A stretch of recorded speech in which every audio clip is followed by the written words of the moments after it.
एक बार एक किसान भगवान से बहुत ही नाराज हो गया।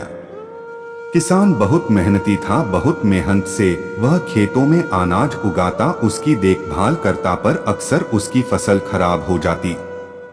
कभी सूखा पड़ जाता, कभी बाढ़ आ जाती, कभी तेज धूप, कभी आंधी, कोई न कोई कारण बन ही जाता कि उसकी फसल खराब हो जाती। एक दिन वह किसान गुस्से में आसमान की ओर देखकर भगवान से कहा, हे ईश्वर, आपको लोग सर्वज्ञता मानते हैं कि आप सब जानते हैं, कहते हैं कि आपके इच्छा के बिना एक भी पत्ता नहीं हिलता, पर मुझे तो लगता है कि आप छोटी सी छोटी बात भी नहीं जानते।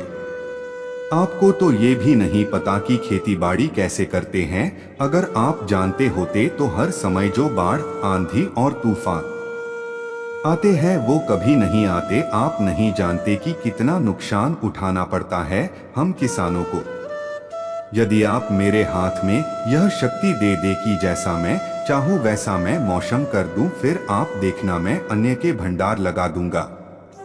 भगवान इस किसान के तीखे वाक्य सुनकर मुस्कुरा रहे थे और वह किसान के सामने प्रकट होकर बोले, मैं आज से तुझे यह शक्ति देता हूँ कि तुम अपनी खेतों पर तुम्हारी जैसी इच्छा ही तुम वैसा मौसम कर दोगे। मैं बिल्कुल भी दखल नहीं दूंगा, तुम्हारी इच्छा से सब कुछ होगा। किसान बहुत खुश हो गया। किसान ने गेहूं की फसल अपनी खेतों में बोई। जब उसे लगा कि खेतों को धूप चाहिए तो खेतों को धूप मिले, जब पानी बरसना चाहिए तभी पानी बरसा।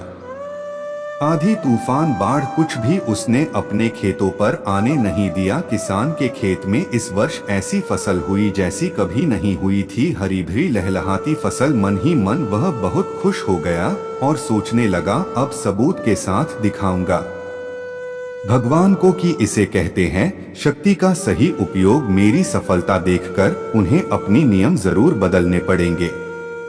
कुछ दिन गुजरे, फसल कटने को तैयार हो गए।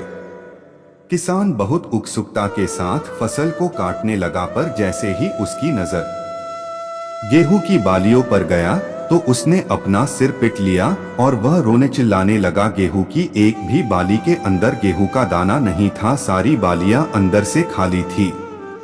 किसान बहुत दुखी हो गया। उसने भगवान को रोते हुए फिर पुकारा, हे प्रभु, तुमने ये मेरे साथ क्या किया? क्या तुमने मुझे कोई सजा दी? भगवान बोले, पुत्र, ये तो होना ही था। तुमने पौधों को संघर्ष करने का मौका ही कहाँ दिया? ना तो तुमने उन्हें आंधियों से जूझने दिया, ना तेज बारिश से सहने दिया और ना ही धूप में तपने दिया। एक भी चुनौती का सामना तुमने उन्हें नहीं करने दिया, इसीलिए सारे पौधे अंदर से खोखले रह गए। जब आंधी, तूफान, तेज बारिश और धूप पड़ती है तभी ये पौधा अपने अस्तित्व को बचाने के लिए संघर्ष करते हैं और इसी संघर्ष से एक बल पैदा होता है जिसमें शक्ति होती है, ऊर्जा होती है। और यही ऊर्जा पूर्ति तेरे गेहूं के दानों की तरह जो नहीं फूटी, तूने उन्हें कठिन परिस्थितियों से गुजरने ही नहीं दिया जहां उनके अस्तित्व का जन्म होता। सारे बालियां इसीलिए खाली है, इसमें एक भी गेहूं का दाना इसलिए नहीं है क्योंकि तुमने अपने पौधों को संघर्ष कराया ही नहीं। याद रखिए, स्वर्ण में सवर्णीय आभात तभी आती है जब वह आग में तपने, गलने और हथौड़े से पीटने जैसे संघर्षों से गुजरता है। कोयले का टुकड़ा हीरा तभी बनता है जब वह उच्च दाब और उच्च ताप की मुश्किल परिस्थितियों से गुजरता है।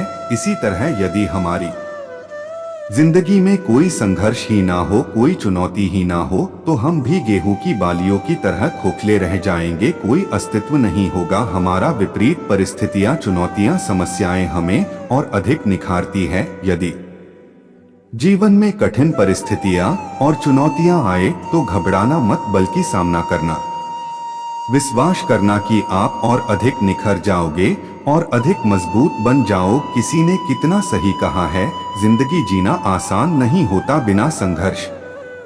कोई महान नहीं होता जब तक ना पड़े हथौड़े की चोट, तब तक पत्थर भी भगवान नहीं होता।